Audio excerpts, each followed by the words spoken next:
vers les 4 milliards d'années, un phénomène probablement identique s'est produit sur Mars.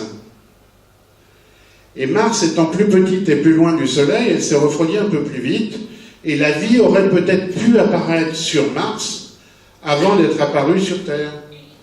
Vous voyez où je veux en venir?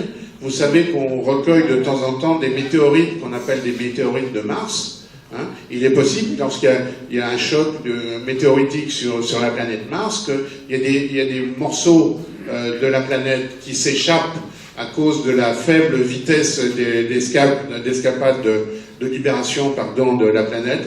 Et ces petits bouts de rochers peuvent atterrir sur Terre. Hein. Ça se démontre mathématiquement, c'est facile, Mars vers la Terre.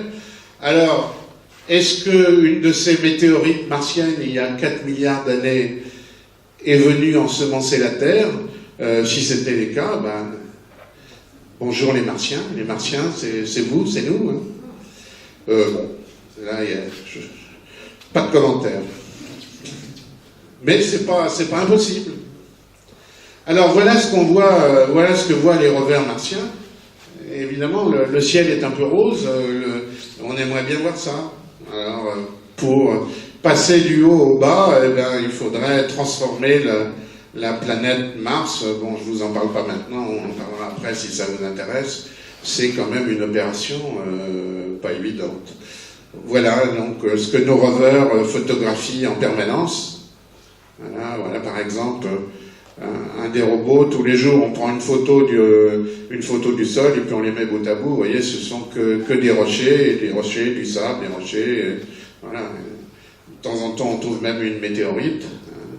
Une météorite qui n'est pas martienne, une météorite qui vient de l'extérieur.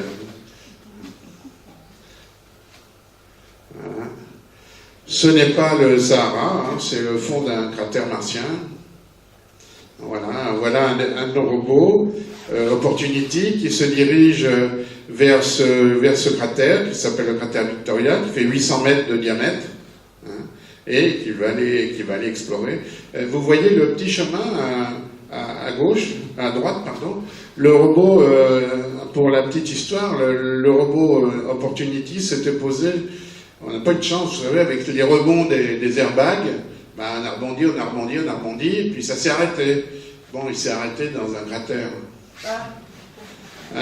Les Américains ont eu toutes les peines du monde à le faire sortir du cratère. On pensait que la mission déjà qui venait de se poser était déjà perdue. C'était le Eagle cratère.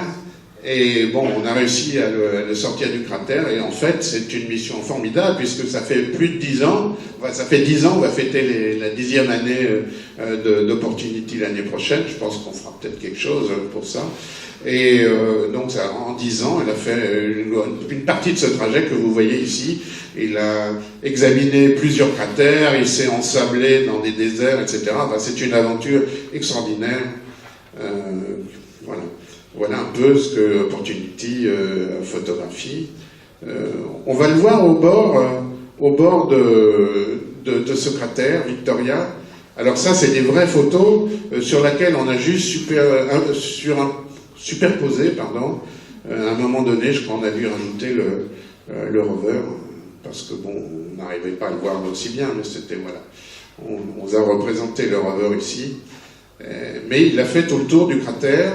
Et on n'a pas osé, une fois qu'on a fait le tour du cratère, on a vu qu'il était quand même très abrupt. Les gens de la mission du JPL n'ont pas osé le faire descendre trop profondément. Ils ont peur qu'il ne puisse pas remonter. Voilà, ça c'est une photo de Mars Express. On voit bien on sent qu'il y a un glacier qui a fondu et qui s'est déversé dans un autre cratère. Une très belle photo de la sonde MRO qui est en orbite autour de Mars, qui possède une superbe caméra aussi. Donc ça, c'est nous, vus de Mars. Émouvant, hein? Notre planète bleue avec la Lune, prise en octobre 2007. Vue de Mars. Photographiée aussi par les sondes Phobos, que vous voyez ici, avec un gros cratère dans son centre. Oui, le gros cratère, il est presque aussi grand que le satellite lui-même. Alors, on ne comprend pas bien toutes les zones bleues, les striures.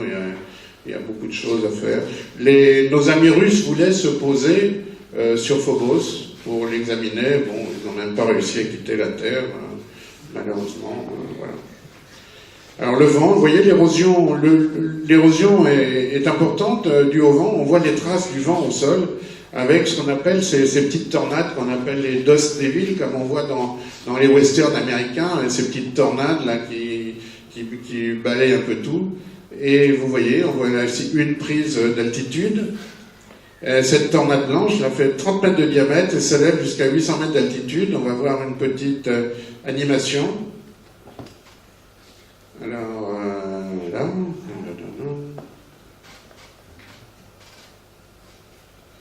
Ça va, vous tenez le choc? D'accord. J'ai froid. Alors, bon, cette zone a été filmée dans cette partie-là de Mars, et on va voir que ces petites tornades blanches, en fait, ça a sauvé la vie d'Opportunity. Parce que, vous vous rappelez, les deux rovers, Spirit et Opportunity, fonctionnent avec des panneaux solaires. Hein? Or, les panneaux solaires, il y a beaucoup de poussière sur Mars, à cause de ces tempêtes, etc. Les panneaux solaires se recouvrent de poussière, et évidemment, la puissance électrique devient de plus en plus faible. Et un jour, on a failli perdre Opportunity, et puis il y a une petite tornade blanche qui est passée à côté, qui a tout nettoyé. Hein, c'est super. Et alors, on a fait aussi une des dernières avant Curiosity, qui va venir. On a voulu se poser près du pôle Nord pour voir vraiment un peu comment était le permafrost. C'est la mission Phoenix. Et la mission Phoenix a été une mission, personne n'en a vraiment beaucoup parlé. C'est dommage, c'était pas mal, parce que on a réussi à photographier depuis l'orbite martienne l'ouverture du parachute de la sonde. Vous voyez la petite tache blanche en bas à gauche, c'est la sonde au bout de son parachute. Ils ont réussi à détourner la sonde MRO qui est en orbite autour de Mars pour photographier la sonde au moment où elle va atterrir, et elle s'est posée donc dans l'hémisphère nord assez près, enfin on ne peut pas dire qu'elle s'est posée au pôle nord, mais assez proche du pôle nord. Et vous voyez, on a retrouvé dans cette zone-là les terrains caractéristiques des zones polaires. À gauche, vous voyez la Terre, il y a les terrains polygonaux, comme on trouve au pôle Nord, ou en Suède, ou en Sibérie, et à droite, c'est Mars. Et puis alors, ils avaient un petit grattoir sur cette sonde Phoenix, ils avaient un petit grattoir, ils ont creusé un peu le sol, et qu'est-ce que vous voyez en blanc? Sous le sol, eh ben oui, de la glace. Voilà. Alors maintenant, on va passer au cœur de cette présentation. Donc vous avez bien compris Mars, un peu de tout ce qu'on savait avant de lancer cette mission. Alors cette mission, c'est une mission, pour le moment, c'est la plus importante. Alors je ne sais pas si ce sera la plus chère, mais bon, jusqu'à maintenant, c'est une des plus chères.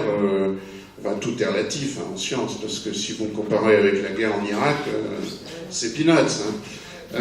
Mais pour de la science, c'est pas mal. Alors, cette sonde, elle est monstrueuse. 900 kilos, et pour une fois, la charge utile, c'est-à-dire les instruments, c'est 10% de la masse. 90 kilos de charge utile.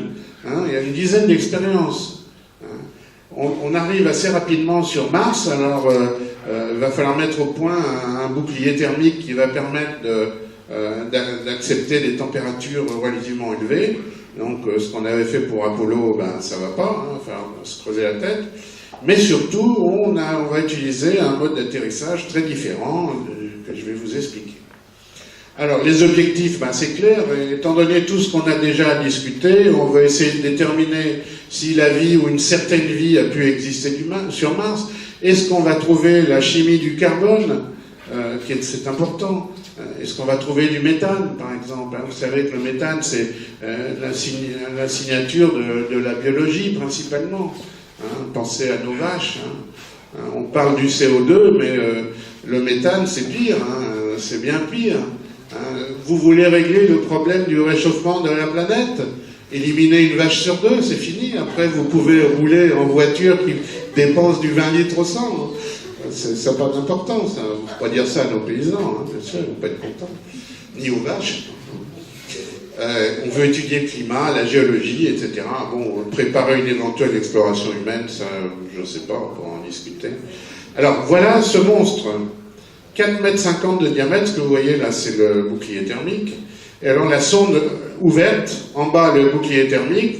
La sonde Curiosity, alors l'ensemble s'appelle MSL, Mars Science Laboratory, et puis ils ont fait un concours pour savoir comment allait s'appeler le robot. Vous savez que les Américains, c'est des grands enfants, ils aiment bien ça. Il y a une petite fille qui a gagné, ça s'appelle Curiosity, est intérieur, et puis vous avez la face arrière. Voilà, ça va être monté dans la fusée, et voilà à quoi ça correspond. Vous voyez en 1 l'étage de croisière, et vous voyez tout ça décomposé. Voilà. Alors, il y a deux choses intéressantes, c'est que, remarquez,